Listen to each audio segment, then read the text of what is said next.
What is up, guys? It is me, Sacred, and today I'm going to be sharing my thoughts on my new favorite LEGO set, Ninjago City. This set has 4,800 pieces, which also makes it my biggest set.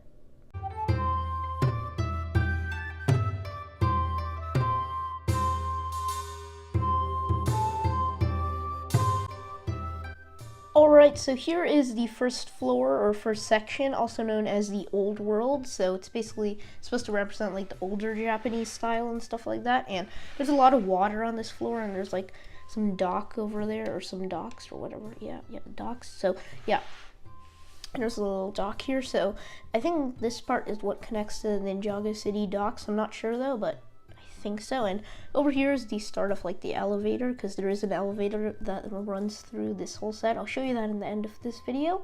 And yeah, this part is probably like my favorite area of the old world. It just is like really nice. I really like the water and the dock and just everything about it just looks really nice here. And the sad part is that this is like the inside part, so when it's on display I can't really see this part. I can see this part though, so yeah, I don't really like the look of this part as much as the look of that part, but it still looks pretty awesome. There's a little bridge over here, and the boat could go underneath it. And yeah, there's just a few like not homes, but just places. This is like a tea kind of shop kind of thing. It looks pretty cool. And over here is like, I guess like a living room, and there's like a TV, and there's like a mat and stuff. It's pretty cool. And yeah, there's just some minifigures here, a lot of foliage all around that are kind of falling off, so I should like put those back after this clip is over. But yeah, it just looks pretty awesome overall.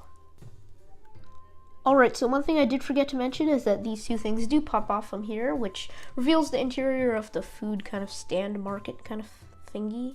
And also over here is like the home to that little robot kind of dude. I think it's like a mechanic's shop or something. I don't even know. There's just a little door and there's a robot in there.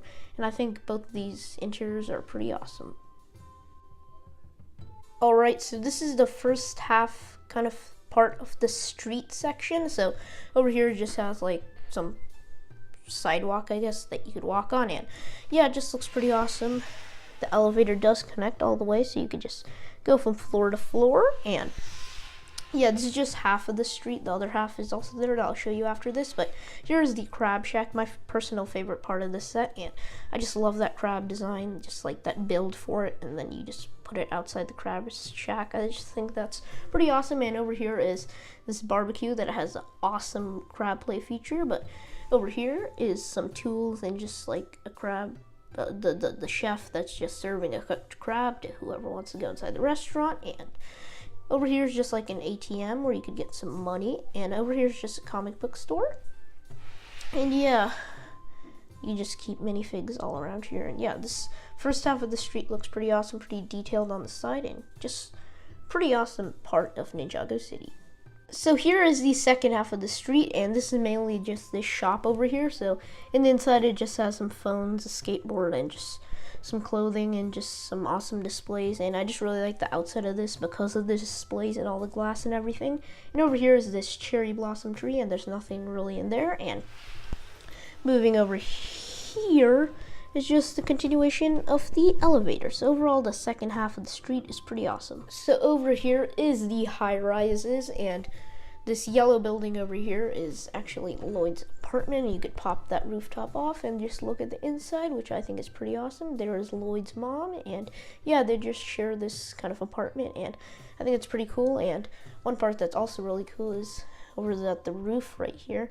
You could put Lloyd's suit, and it's like on the rooftop or on like the attic where the attic is supposed to be. And yeah, I think that's a pretty cool feature. And you could just pop that right back on.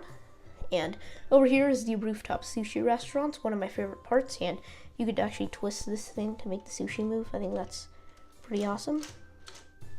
And over here there's just a little battle scene going on. And yeah, I just really like this Rooftop sushi restaurant. And over here, if you could move this little door, there's actually a bathroom, but you could pop this thing off and you could just see this thing, but you should probably like not keep the top exposed and put that back on, because there's a bathroom right there. One really cool part is over here that actually has the prices for the items in this Rooftop sushi restaurant, which I think is just awesome. And yeah, overall the high rise is just one of my favorite parts. Not as good as the street, but definitely better than the old world. It's just super awesome overall. So here is the final elevator. This part's just so awesome. You could put 1 or 2 minifigs, I think, over there, and you could just take the cart all the way up and all the way down for whatever section you want to go to, and I just think that's super awesome. So here is the overall thickness of the 3 instruction books when they're all stacked together. There is 1 instruction book for each section. To wrap up my thoughts on this set, I just want to say that this is hands down my favorite LEGO set, and don't hesitate to pick it up if you're thinking about picking it up. And in my opinion, it is the best non-retired set, so it is the best set that is currently out in my opinion. So that pretty much wraps up this video. If you guys did enjoy, you may like, comment, and subscribe. Other than that, it's been me, Sacred, and I'm out. Goodbye.